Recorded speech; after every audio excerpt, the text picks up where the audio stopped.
నరసింహారెడ్డి గారు విన్నారు, వారితో మాట్లాడినప్పుడు కూడా ఏది క్లారిటీగా మాట్లాడలేదు. వాళ్ళు ఎంఆర్ఓ చెప్పారు, మేము వచ్చేసామని చెప్తున్నారు, కానీ అక్కడ పరిస్థితి చూస్తే అలా లేదు. ఇది ఒక డ్రామా లాగా కనిపిస్తా ఉన్నది. ఎందుకంటే ఎంఆర్ఓ పేరు అడిగితే పేరు రాసుకుని కేసు పెట్టడం అనేది ఏంటి, మరి ఆ వివరాలు ఆమె తీసుకున్నదా, మరి పోలీసులు ఇంతవరకు దాకా ఎందుకు వాళ్ళకు కాల్ చేయలేదు?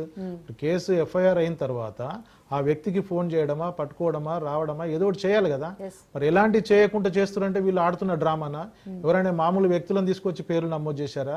లేకపోతే ఎంఆర్ఓ ఏం చూసి అతని మీద కేసు పెట్టింది, దాని వివరాలు ఏమున్నాయి అనేది కూడా చెప్పాల్సినటువంటి అవసరం ఉంది. ఇంకోటి ఏంటంటే అతను చెప్తున్న దానికి ఇప్పుడు అసలు ఎంఆర్ఓ కూడా స్పందించాలి దీని మీద. ఇప్పుడు మరి ఆమె ఎట్లాంటి కేసు పెట్టింది? అతను ఓపెన్గా చెప్తున్నాడు, నేను ల్యాండ్ కొనడానికి వెళ్ళాను. మరి ల్యాండ్ కొనడానికి వెళ్ళడం మీద ఈమె కేసు ఎట్లా పెడుతుంది?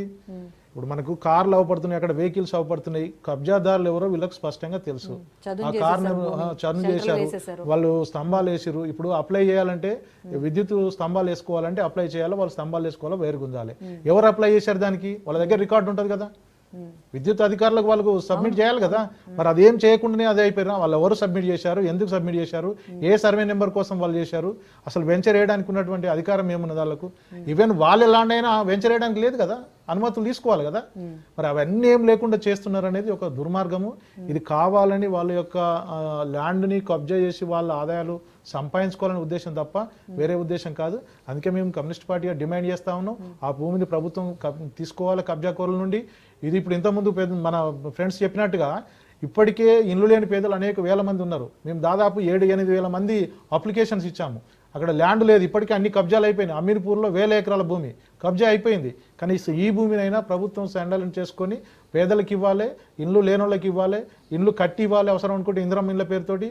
ఏది చేయకుండా కబ్జాదారులకు వదిలేస్తే మాత్రం ప్రజా ప్రతినిధులే కాదు ఎవరున్నా అక్కడ, ఇప్పుడు అనేక పార్టీలు కూడా కదిలిస్తాం, అక్కడ ఉన్నటువంటి ప్రజలు కూడా కదులుతారు. రేపు వాళ్ళకు కూడా ముప్పు వస్తుంది. ఈరోజు ఇట్లాంటివి జరిగిందంటే అక్కడ గ్రామంలో కూడా భయాందోళనకు గురవుతున్నారు కదా, యువకులు ఉన్నారు, భయాందోళనకు గురవుతున్నారు, వాళ్ళందరూ కూడా కదులుతారు. ఈ ప్రభుత్వం స్పందించకపోతే తీవ్రమైనటువంటి పరిణామాలు ఉంటాయి. వెంటనే భూమి ఎవరైతే నిజమైనటువంటి కబ్జాదారులు, అసలు కబ్జాదారులు ఎవరు, వాళ్ళు నిజం తేల్చట్లే. ఏదో తూతూ మంత్రంగా ఎవరి మీద కేసు పెట్టాము, కేసు నమోదు చేసినాము, కోర్టులు నడుస్తుందని చెప్పడం కోసం తప్ప నిజమైన కబ్జాదారులు వేరే ఉన్నారు, వాళ్ళకి తెలుసు. ఆ కబ్జాదారులు ఎవరు అనేది తెలవాలి. వాళ్ళ కింద ఉన్న వాళ్ళని అరెస్ట్ చేయడం ఏదని కాకుండా కబ్జాదారులు ఎవరు అనేది, ఎంత పెద్దోళ్ళు ఉన్నా, అది 1000 కోట్ల భూమి, ఇది ప్రభుత్వ ఆస్తి, వాళ్ళ సొంతం కాదు కదా, ఎవరో ఒకరిది కాదు కదా. మరి ప్రభుత్వ ఆస్తిని ఇంత కొల్లగొడుతున్నప్పుడు అంత వెంచరు, ఆ వెహికల్స్ నడుస్తున్నాయి, అంత మంచి బ్రహ్మాండంగా ప్లానింగ్ ఉన్నట్టుగా. కానీ అతను ఏం చెప్తున్నారంటే కొనుగోలుకు వెళ్తే ఆపుతున్నారు అన్నట్టుగా చెప్తున్నారు. సో ఇది అబద్ధం అన్నది చాలా క్లారిటీగా వస్తున్నది. సో ప్లానింగ్ అంతా జరిగిపోతుంది కనుక ఇది పూర్తిగా ప్రభుత్వ పెద్దల డ్రామా డ్రామానే. దాంట్లో అధికారులు కూడా బలవుతున్నారు. అధికారులు కూడా స్పష్టంగా మేము చెప్పదలుచుకుందంటే అధికారులు బలైపోతారు. నిజమైనటువంటి నిజాయితీ పరిగి ఉన్నటువంటి అధికారులు కూడా దీంట్లో బలైపోయినటువంటి పరిస్థితి వస్తుంది. రేపు భవిష్యత్తులో అది వాళ్ళు కొన్న వాళ్ళు పలానోళ్ళు మాకు ఓఆర్సీ ఇచ్చిరంటే వాళ్ళు కొనుక్కుంటారు. పేదలు ఏంది తక్కువ రేటుకు వస్తుందంటే కొనుక్కుంటారు. వాళ్ళు తక్కువ రేటుకు వచ్చినప్పుడు కొనుగోలు చేసినప్పుడు రేపు ఇల్లు నిర్మాణం చేసుకుంటారు. ఏంటి పరిస్థితి? ఇప్పుడు అధికారులు ఇప్పటికే చేసిన వాళ్ళని మనం చూస్తూ ఉన్నాం, వాళ్ళ మీద చర్యలు తీసుకోరు, వీళ్ళ ఆస్తులు పోతున్నాయి, ఈఎంఐలు కట్టాలి, వాళ్ళ ఉద్యోగాలు పోతున్నాయి, వాళ్ళు ఆస్తి నష్టపోతా ఉన్నారు.